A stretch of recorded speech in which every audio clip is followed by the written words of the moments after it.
Hi friends, നമസ്കാരം. Krishna's story time എല്ലാവർക്കും സ്വാഗതം. വിഷ്ണു പുരാണം കഥ കേൾക്കാം. വിഷ്ണു പുരാണം കേൾക്കുന്ന എല്ലാവർക്കും ഹൃദയത്തിൽ നിന്നും നന്ദി അറിയിക്കുന്നു. എല്ലാവർക്കും ഭഗവാന്റെ അനുഗ്രഹാശിസുകൾ ഉണ്ടാകട്ടെ എന്ന് പ്രാർത്ഥിക്കുന്നു. ഇതുവരെയുള്ള ഭാഗങ്ങൾ എല്ലാവരും കേട്ടിരിക്കുമെന്ന് കരുതട്ടെ. കേൾക്കാത്തവർക്കായി ഡിസ്ക്രിപ്ഷനിൽ ലിങ്ക് കൊടുത്തിട്ടുണ്ട്. ഇന്നത്തെ ഭാഗത്തിലേക്ക്. ഓം നമോ ഭഗവത്തെ വാസുദേവായ. 16-ാം അധ്യായം. ബ്രാഹ്മണൻ ആ സംഭവത്തിൻ്റെ 2-ാം ഭാഗത്തിലേക്ക് കടന്നു. 1000 വർഷത്തിനു ശേഷം ഋഭു വീണ്ടും വീരനഗരത്തിലെത്തി. ഇത്തവണയും നിദാഘന് ജ്ഞാനം നൽകുക എന്നത് തന്നെയായിരുന്നു ലക്ഷ്യം. മഹർഷി ആദ്യം കണ്ടത് രാജകീയമായ എഴുന്നള്ളത്തിൻ്റെ തിക്കും തിരക്കുമായിരുന്നു. പിന്നീട് ചുറ്റും നോക്കിയപ്പോൾ നിദാഘൻ ആളൊഴിഞ്ഞ സ്ഥലത്ത് നിൽക്കുന്നതും മഹർഷി കണ്ടെത്തി. അദ്ദേഹം അടുത്തു ചെന്ന് ചോദിച്ചു, നിദാഘൻ, നീ ഇവിടെ ഒറ്റയ്ക്ക് നിൽക്കാൻ കാരണം? എന്തുകൊണ്ടാണ് ഇത്ര തിക്കും തിരക്കും? നിദാഘൻ ആളെ തിരിച്ചറിഞ്ഞ് മറുപടി കൊടുത്തു. ഗുരു, ഞങ്ങളുടെ മഹാരാജാവ് പട്ടണത്തിലേക്ക് പ്രവേശിക്കുകയാണ്. അതുകൊണ്ടാണ് ഈ ആൾക്കൂട്ടവും കോലാഹലവും. ഓഹോ, ഇതിൽ രാജാവ് ഏതാണ്, ജനങ്ങൾ ഏതാണ്? ഗുരു തിരിച്ചറിഞ്ഞില്ല. ആനപ്പുറത്തിരിക്കുന്നത് രാജാവ്, മറ്റുള്ളവരെല്ലാം ജനങ്ങൾ. ശിഷ്യനിൽ നിന്ന് മറുപടി വന്നപ്പോൾ ഋഭു ആവശ്യപ്പെട്ടു, എനിക്ക് ആനയെയും രാജാവിനെയും ഒന്നിച്ചല്ലേ കാണിച്ചു തരുന്നത്? ഇതിലേതാണ് ആന, ഏതാണ് രാജാവ്? രണ്ടിൻ്റെയും വെവ്വേറെയുള്ള അടയാളങ്ങൾ കാണിച്ചു തരൂ. ശിഷ്യൻ വിശദീകരിച്ചു കൊടുത്തു. ചുവട്ടിൽ കാണുന്നത് ആന, അതിൻ്റെ മുകളിലിരിക്കുന്നത് രാജാവും. ഋഭു അജ്ഞത ഭാവിച്ച് തിരക്കി. എന്താണ് ചുവടെ മുകളിൽ എന്നൊക്കെ പറഞ്ഞാൽ? അർത്ഥം മനസ്സിലാകുന്നില്ലല്ലോ. മഹർഷി പറഞ്ഞു തീരും മുൻപേ നിദാഘൻ അദ്ദേഹത്തിൻ്റെ തലയിൽ കയറിയിരുന്നു. ക്ഷമിക്കണം ഗുരുദേവ, അങ്ങയെ ബോധ്യപ്പെടുത്താൻ ഈ വിധത്തിൽ ദൃഷ്ടാന്തം കാണിക്കേണ്ടി വന്നു. ഇപ്പോൾ ഞാൻ രാജാവ്, അവിടുന്ന് ആന. നീ രാജാവിനെ പോലെയും ഞാൻ ആനയെപ്പോലെയുമാണെങ്കിൽ ഒരു സംശയം കൂടി തീർത്തു തരൂ. നീ ആരാണ്, ഞാൻ ആരാണ്? വീണ്ടും ഗുരുവിൻ്റെ ചോദ്യം വന്നു. ഇത്രയും ആയപ്പോൾ നിദാഘന് കാര്യം പിടികിട്ടി. മഹർഷി തന്നെ അദ്വൈത സംസ്കാരം പഠിപ്പിക്കുകയാണ്. ശിഷ്യൻ ഗുരുവിനെ വണങ്ങി. പിന്നീട് ഗുരു അദ്വൈതത്തെക്കുറിച്ച് വിശദമായി തന്നെ വ്യാഖ്യാനിച്ചതിനു ശേഷം ശിഷ്യനെ അനുഗ്രഹിച്ച് സ്ഥലം വിട്ടു. അന്നു മുതൽ ആ ബ്രാഹ്മണൻ സകല ജീവജാലങ്ങളെയും തന്നിൽ നിന്നും അഭിന്നങ്ങളായി കാണാനും ആ കാഴ്ചപ്പാടിൽ ജീവിക്കാനും തുടങ്ങി. ഈ പുരാവൃത്തം പറഞ്ഞു തീർത്തതിനു ശേഷം ഭരതൻ രഘുഗണൻ എന്ന സൗവീര രാജാവിന് ഉപദേശം നൽകി. രാജൻ, അങ്ങയും ശത്രുമിത്ര ഭേദം മറന്ന് സർവചരാചരങ്ങളിലും സ്വയം വ്യാപിച്ചു കിടക്കുന്നുവെന്ന വിചാരത്തോടെ ജീവിക്കുകയും പെരുമാറുകയും ചെയ്യുക. മോക്ഷപ്രാപ്തിയുണ്ടാവും. ഈ ലോകത്തിൽ കാണുന്ന സകലതും ഒരു ആത്മാവ് തന്നെയാണ്. അതിന് ഒരു കാലത്തും നാശമില്ല. തെറ്റിദ്ധാരണ മൂലം അത് വെവ്വേറെയായി തോന്നുന്നുവെന്ന് മാത്രം. പിന്നെ ഭരതൻ അവിടെ നിന്നില്ല. അനന്തരം വനത്തിൽ വിഷ്ണുഗാനവും പാടി നടന്നു. കുറേ കാലം ജീവിച്ചതിനു ശേഷം ആ മഹാജ്ഞാനി മോക്ഷം നേടുകയും ചെയ്തു. അടുത്തതായി 3-ാം ഭാഗം. വിഷ്ണു പുരാണത്തിലെ 3-ാം ഭാഗം 1-ാം അധ്യായം. ഗുരുദേവ, അവിടുന്ന് ഭൂമി, സമുദ്രം തുടങ്ങിയവയുടെയും സൂര്യൻ, ദേവന്മാർ, മുനിമാർ മുതലായവയുടെയും ഉൽപ്പത്തി കഥകൾ വർണ്ണിച്ചു കഴിഞ്ഞല്ലോ. ഇനി എനിക്കറിയേണ്ടത് മന്വന്തരങ്ങളെക്കുറിച്ചും ഇന്ദ്രാദികളടക്കം മന്വന്തരങ്ങളുടെ അധിപന്മാരെ പറ്റിയുമാണ്. ഓരോ മന്വന്തര കാലങ്ങളിലെ മനുഷ്യരുടെ കഥയും കേൾക്കാൻ ആഗ്രഹമുണ്ട്. മൈത്രേയൻ അഭ്യർത്ഥന നടത്തി. മറുത്തൊന്നും പറയാതെ പരാശര മഹർഷി തുടർന്നു. എന്നാൽ മന്വന്തരത്തിൽ നിന്നു തന്നെ തുടങ്ങാം. ആദ്യത്തെ മനു സ്വയംഭൂവനാണ്. അദ്ദേഹത്തിനു ശേഷം സ്വാരോചിഷൻ, പിന്നെ ഔത്തമി, തുടർന്ന് താമസൻ, രൈവതൻ, ചാക്ഷുസൻ തുടങ്ങിയവരും വന്നു. 6 മനുക്കളുണ്ടായി കഴിഞ്ഞിരിക്കുന്നു ഇതിനകം. ഓരോ മനുവിനും ഓരോ മന്വന്തരം. ഇത് 7-ാമത്തെ മന്വന്തരമാണ്.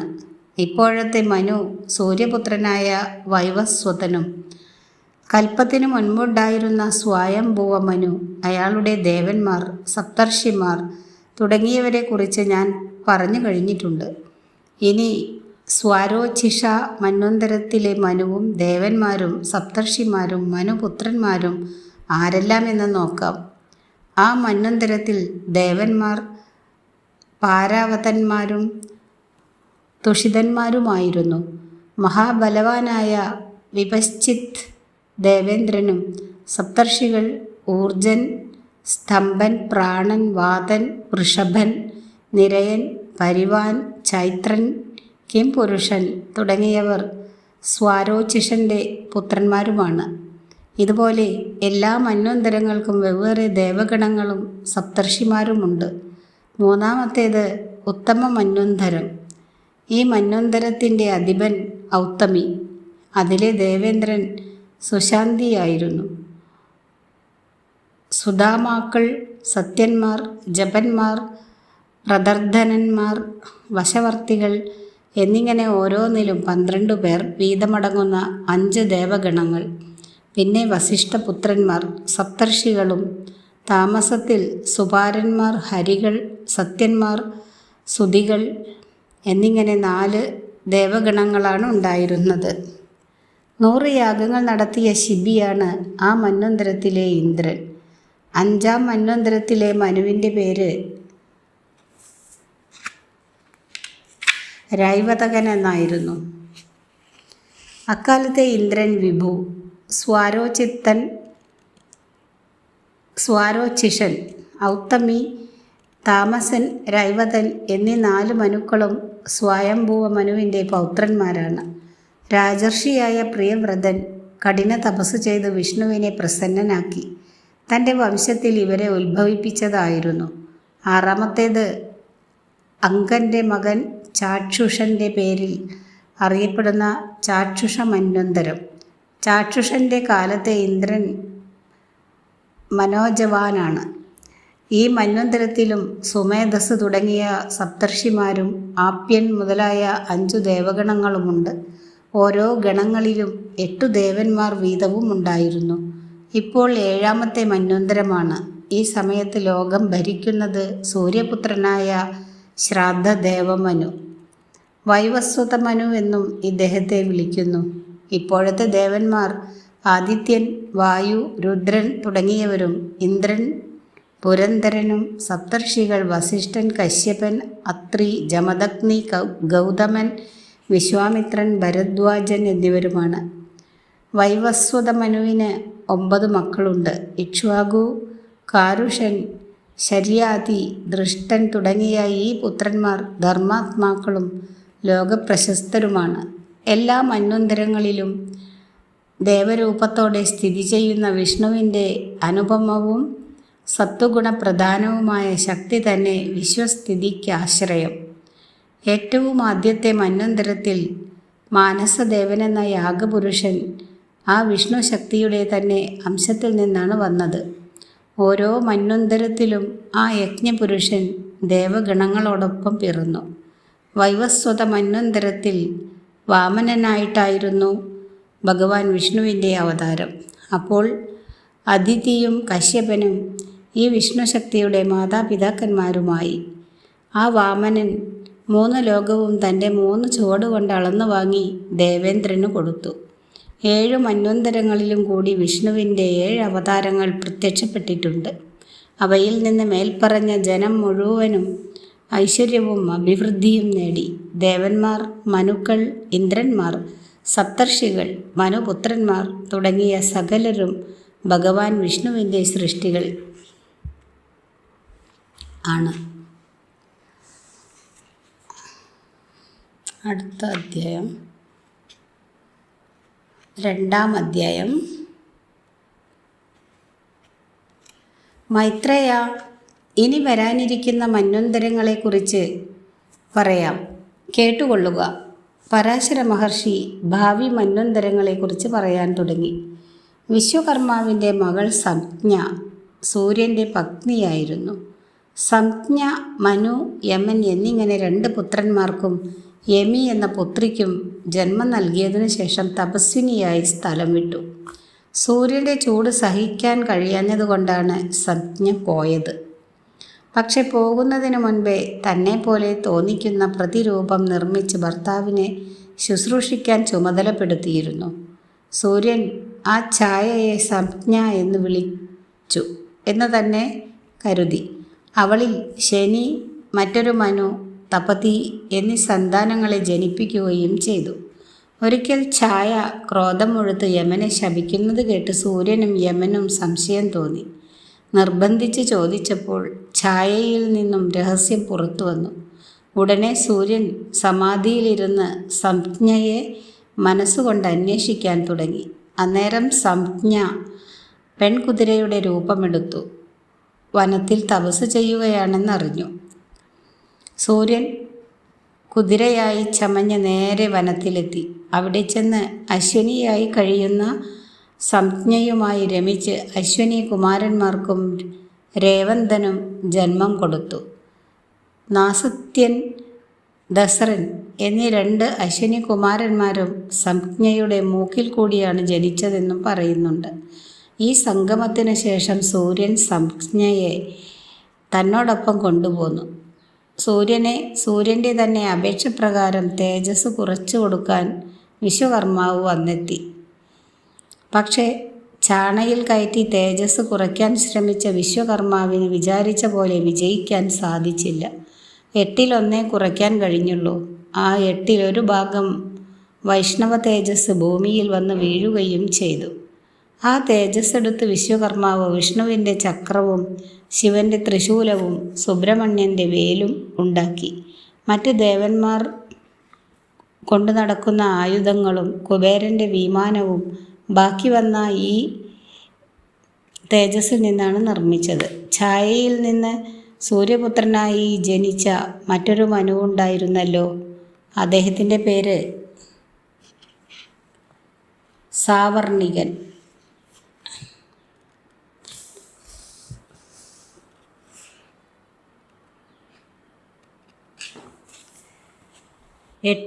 സാവർണി എന്നും പറയുന്നുണ്ട്.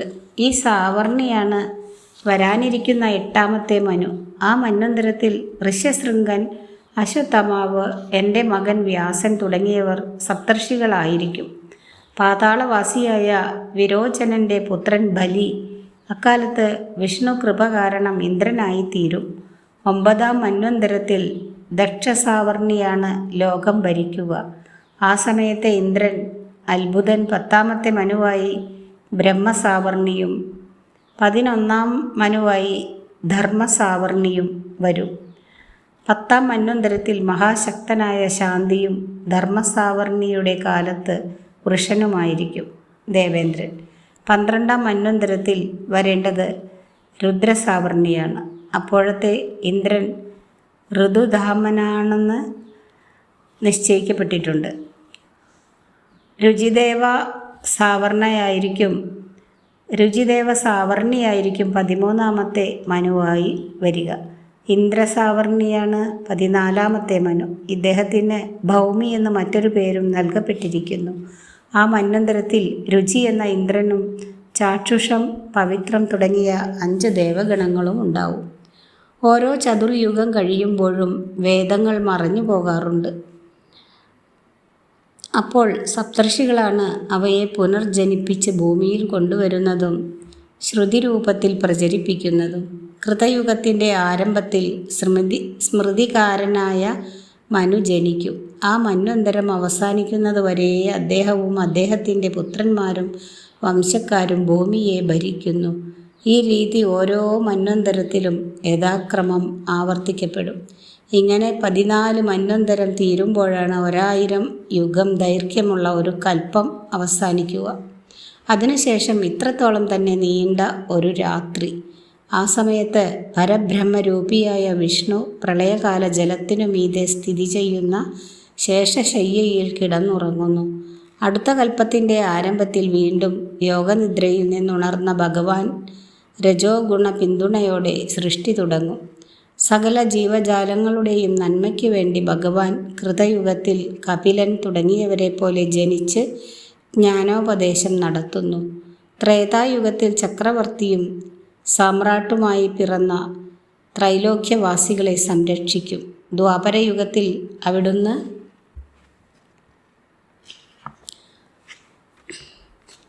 വ്യാസരൂപം കൈക്കൊണ്ട് വേദങ്ങൾ വിഭജിച്ച് ജനങ്ങൾക്കിടയിൽ പ്രചരിപ്പിക്കും.